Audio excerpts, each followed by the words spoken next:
Welcome to this video. This is a new part of Chess Giants, and this video is featuring two great players.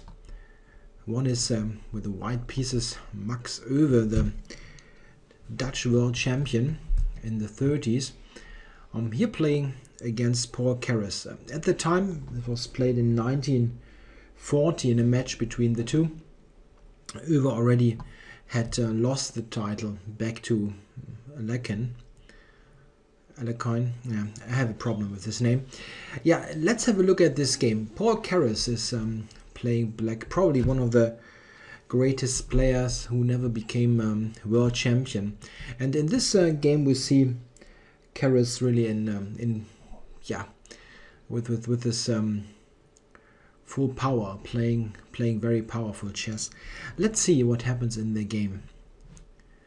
We have a quiet opening actually. The Queen's Indian defense.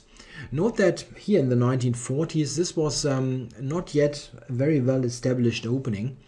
Yeah, only like 15 years before, in the days of Capablanca playing Alekhine, they had played the Queen's Gambit declined all the time, and these concepts, the Nimzo and Queen's Indian, were relatively new.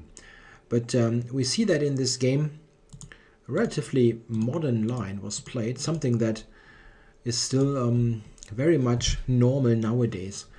Knight e4 by Keres. He puts his knight in the center, and just by occupying e4, he makes sure that white is not advancing this pawn.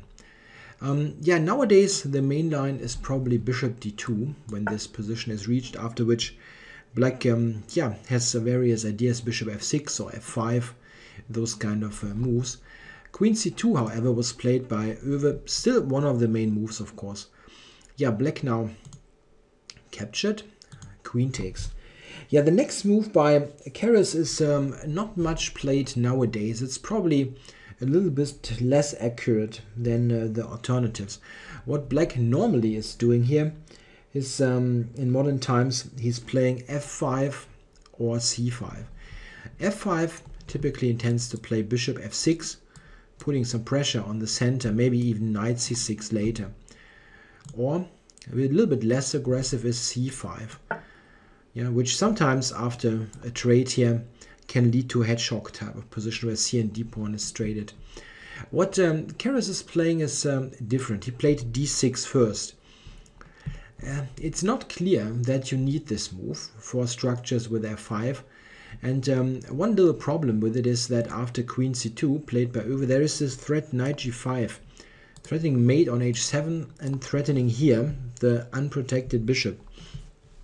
Black played f5, a necessary move, otherwise this knight g5 was hitting him, or just e4, taking the center.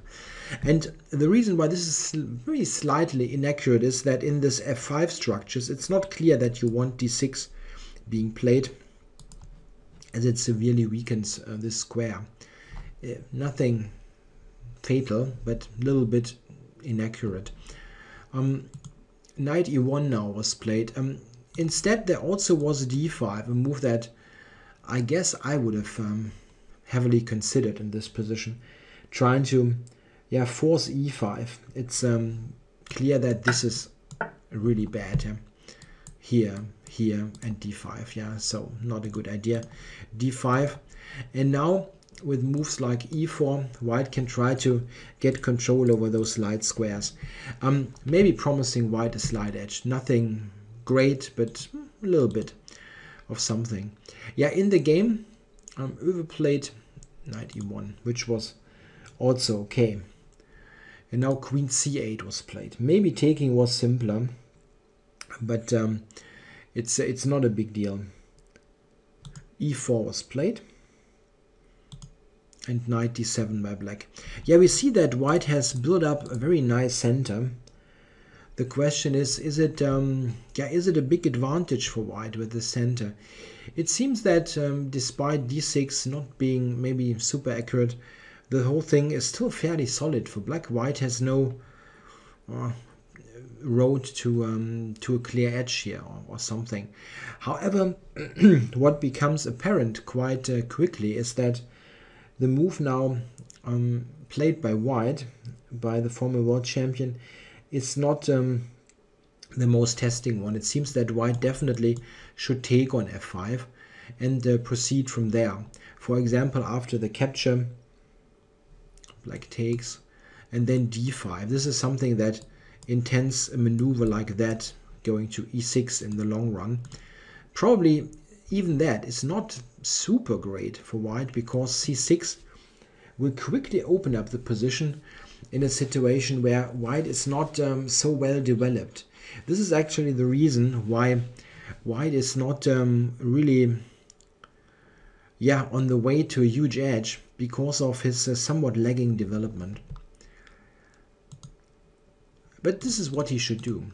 He played in the game the move d5, and this is based probably on some misjudgment of the next couple of moves. Black took on e4, that's clear. Queen takes e4. Yeah, the other moves don't really help. I mean, if he takes on e6, then just knight c5, which is clearly leading nowhere, with the e4 pawn all of a sudden perfectly protected, and this is lost. If he takes with the bishop, there is knight f6. Very nice move, protecting the h7 pawn. There is nothing going on here. And white can also, of course, not take here, because this is simply blundered then. So now the pressure becomes very serious on the center. Yeah, in comparison, taking with the queen is really the better move. This was played by Euwe.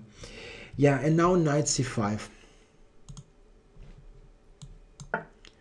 And we see that this is already quite comfortable. Yeah, black gets this important tempo in, and yeah, definitely should have a decent position. Yeah, why is black having a good position? Yeah, if you look at this, white again needs to move the queen. He went to e2. That's I guess okay. And after that, I mean, the other squares are not really much better, like queen c2. And then bishop f6. And we see that black here has really gained a lot in terms of activity. This is a great bishop now. There is still pressure here. And white has not yet completed his development. He's not very well coordinated. It's absolutely necessary now for white to be precise. Yeah, if you make one or two more mistakes, it will be very, very problematic. It seems that here the best defense would have been to simply take on e6. Just take there, basically going for simplifications. What will probably happen is black will take, knight takes, knight e6. And this is quite obviously okay for black. Yeah, knight d4 is a good threat, should be parried with bishop e3. And the sources at the time, in the comments by Keres and Geller, Geller not at the time, he was a little bit young at the time, but when he did commentary later, they said that this is about equal. Yeah, I think maybe if we look at queen b7, rook e8 coming, black is slightly more comfortable based on his more active pieces. The knight is a little bit sorry, so black has a slight edge, which probably makes sense due to white having lost so much time in the moves before. However, still this is what he should have done. He played bishop h3. Yeah, still being ambitious, yeah, with this diagonal. Yeah, black went rook e8, quite clear, covering on e6. And also, this is introducing a threat. Black really intends to take, despite the pin, because the queen on e2 is also hanging completely. Yeah? So white cannot play any slow move here. He went bishop e3, yeah, covering the queen, in a way blocking the e file. And now the next part of the game from here, I mean, up to now, Keres has just played very normal moves in a way. Next part of the game is conducted very, very powerfully. Played queen d8. Looks like nothing special, but it has a great idea. White now captured on c5, certainly intending to just win the pawn, but black has a great intermediate move. Sorry, this was a little bit quick. he can take on d5. This is very strong. An intermediate move on with an attack on the queen. If white now retreats to e3, then there is d4 coming. In fact, this is what white should have done. Absolutely the only way to still maintain a playable position. If in the game he played bishop e6, the move that I already had put on the board a little bit prematurely. We should look at bishop e3 though. Bishop e3, what happens after that? Just d4, of course. We get the piece back. After bishop g2, takes, knight takes. Yeah, now black has this opportunity to play bishop d4, which he should take. And now we get to this position where black, of course, has the more comfortable game. This is just a very ugly weakness. But this is something that white should hold. Yeah, it is. It's not fun. Yeah, really not. The kind of position where you, yeah, I know that you have a long day of suffering ahead of you if you play this, yeah, against a player like Ulf Andersson. If you want somebody from the 70s, 80s, 90s, or modern day Carlsen, yeah, this is like the ultimate horror. But still, you're not losing right away, or are in danger of getting beaten down like it happened in the game. Yeah, in the game, if we go back here, Euwe played the check on e6. Okay, king h8. And now he went rook d1. Okay. This is not looking that bad, right? Why rook d1, by the way? If you take, you're running into this pin. Yeah, other moves don't really make sense, right? So rook d1. This is okay. And what did Keres play now? He took on c5. B takes c5 was also very interesting, but this is okay. This is a good move. And now knight g2. This is this is Euwe's idea. He wants to use the knight and maybe gain control over d5. If you don't play knight g2, of course there was an alternative like this. Then black simply has bishop d4, activating this bishop with huge effect.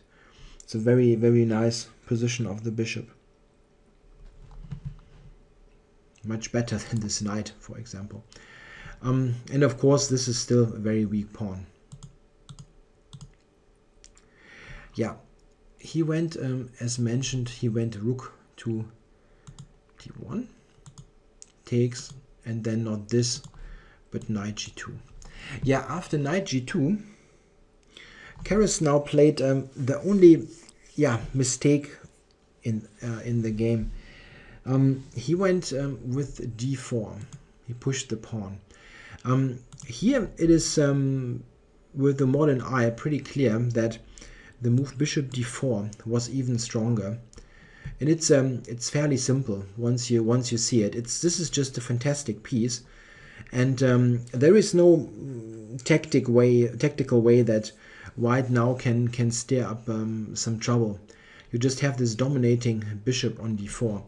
In the game, after d4, this bishop is not really active. And one problem might be that there are scenarios where black retains an extra pawn, if we do account black as a pawn up here, where he retains the pawn, but where white is setting up a blockade. With the best possible move now, this is a scenario that might happen. But it wasn't played by Euwe. Euwe played f4 now, trying to support the bishop here. f4. Oops, come on. f4, intending to play f5. Yeah, the best defense here was rook f2 e1, centralizing this and intending to play queen h5 and knight f4, activating. And there are scenarios where it will be very difficult to win. For example, if black plays bishop c8, using this pin, after queen g4 and all those trades, if we try a very simple approach, then in a position like that, covering here, white intends to play knight e1 to d3 and from there it will be very difficult to win. You have the extra pawn, but well, everything's on dark squares, and this bishop is not doing much besides looking at his own pawn. So this is a technically difficult task. Black has, of course, serious winning chances still, but it's tough. It's tough, not easy to win. Bishop d4 was a much cleaner solution. However, this is one of those cases where d4, while not being objectively best, leads to a fantastic continuation of the game. So we would have been robbed of a fantastic end of this struggle. Not this was played, but f4. Yeah, and now in this position, Keres played a fantastic concept, really. And yeah, not sure if I should give this to you as an exercise, but yeah, maybe you can look for a way for Black now to completely activate all his forces. Black has a way now to activate tremendously, and it is based on the fact that f4 has one serious drawback: it weakens the king. Yeah, maybe you can look here. What is the best move for Black here? Okay, I'm going to put it on the board now. Keres now played the excellent move d3. Yeah, giving up a pawn with a great point, and it only really makes complete sense with the next move, because after rook takes, yeah, if you found d3, I'm not sure. I mean, I'm not sure if your idea was to play bishop d4 or actually what Keres played. Bishop d4 is not bad, by the way. It keeps an edge. But the most forceful and elegant move is, of course, the queen sacrifice. Keres really sacrificed his queen here. Very nice, yeah, for this rook. White took. Check. King f2. Yeah, rook f2. Rook f2 looks a bit weird, like a self-pin. But king h1, rook e6, intending to play rook e8 and then rook e2, was not much better. Note that this is like the most brilliant bishops you can imagine. Yeah, it's fantastic situation. And yeah, Euwe played rook f2. It's probably the relatively best defense. And then rook e6. This was the position that Keres had in mind when he played d3 with the subsequent queen sacrifice. Yeah, there are really mate threats near, yeah? Like, if you give Black 2 moves in a row, something like this and this is very close to happening, yeah? Or rook e2, of course. Very, very strong. Yeah, White played king to f1, getting out of the pin. And now rook e8 was played. It was also possible to take on f2, probably also winning, but it's difficult in this position really to evaluate if you want to take on f2 immediately, because this bishop is just so great in comparison to this sorry rook. So, I mean, it's a matter of concrete lines, of course, but rook a8, it seems also from a purely analytical point of view, is just as good as bishop takes f2. Yeah, White now played f5, which is not the toughest defense maybe, but I think White is probably in a hopeless state anyway.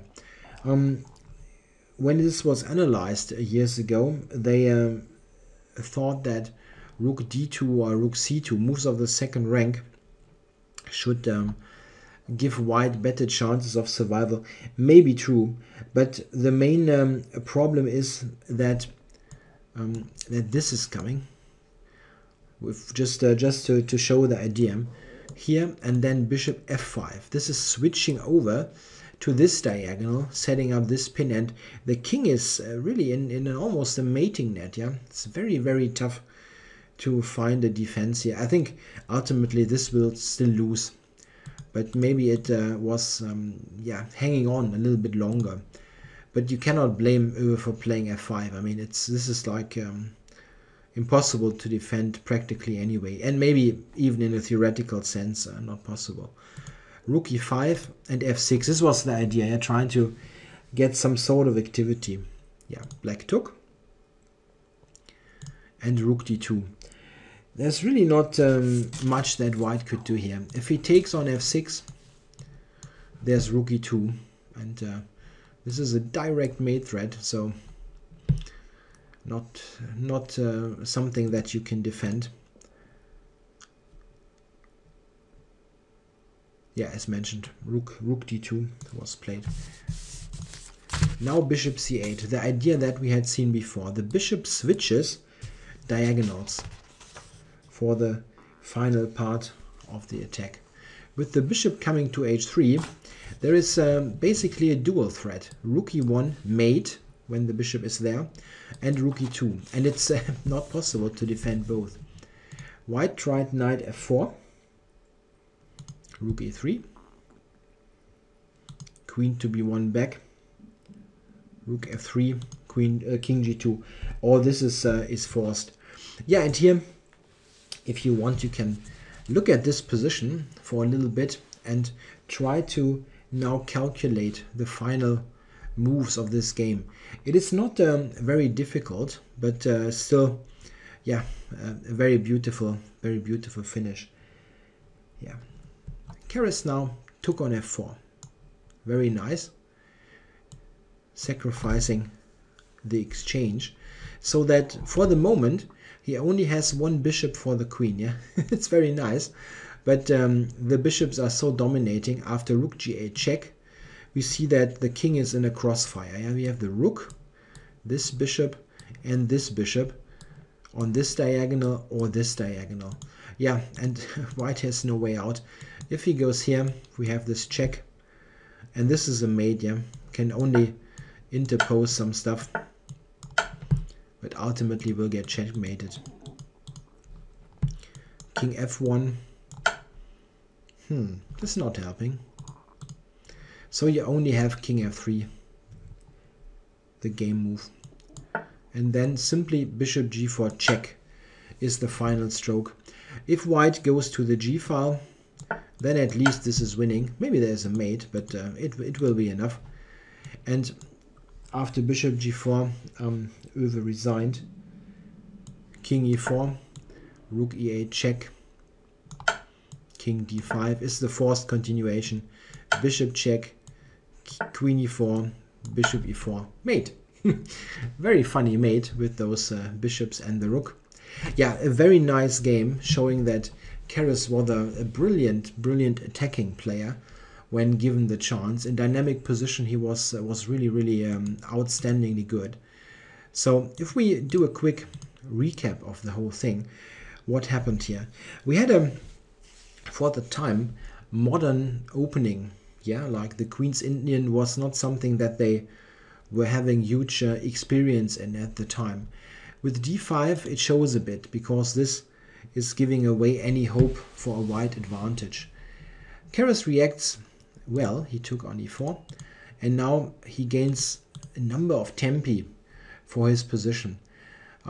Here, after bishop h3, we see that white drifts into trouble.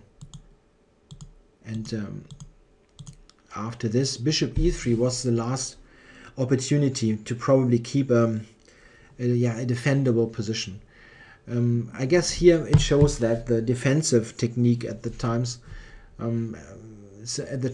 simply is not so much comparable to nowadays, where it I guess will be pretty apparent to most players that you need to suffer in this position, and you shouldn't go for that, which puts you in a really precarious situation on the e-file.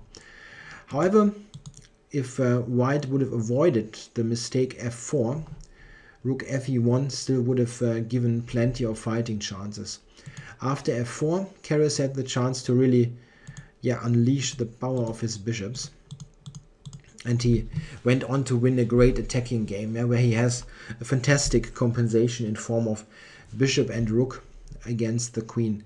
Very well coordinated bishop and rook very often can compensate for the queen. And this is one of those cases where those two bishops are just so great that the white queen has really very little to do in this position. I hope you enjoyed this game. It was a very nice attacking effort by the great player Keres. Thanks for watching.